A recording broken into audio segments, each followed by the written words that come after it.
Most kitchen gadgets are built to look pretty on a shelf, but this thing is clearly designed to live in the trenches of a busy kitchen. When you first get your hands on the R101B, you notice right away that it doesn't care about aesthetics. It's heavy, it's industrial, and it feels like it could survive a drop onto a concrete floor without breaking a sweat. That 3/4 horsepower motor is the real deal. It spins at 1700 RPM, which sounds like just another number, but in practice, it means you aren't waiting around for your ingredients to break down. It just powers through whatever you throw in there.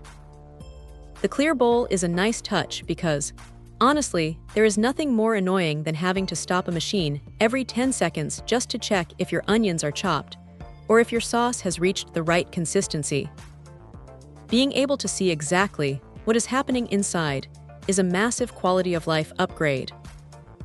The S-blade is sharp enough that you have to be careful when you're cleaning it, but that sharpness is exactly why it handles emulsifying and chopping so cleanly. It doesn't just mash food into a pulp, it actually cuts it. Now here is the thing about this unit. It is incredibly simple. There are no fancy touchscreens, no complicated menus, and no Bluetooth connectivity to worry about. You get an on button, an off button, and a pulse switch. That is it. Some people might find that a bit boring, but when you are in the middle of prepping a big meal, you don't want to be fighting with a digital interface. You just want the machine to work.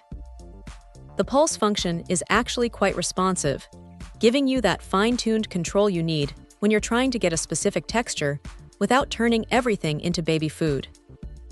It does come with a honing stone and a scraper, which is a thoughtful inclusion. Keeping those blades sharp is key to maintaining that performance, and having the tool right there makes it much more likely that you will actually do it.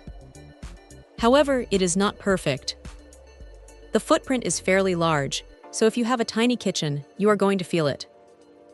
It takes up a decent chunk of counter space, and because it is built for commercial use, it doesn't have that sleek, compact profile you see on some of the consumer-grade processors.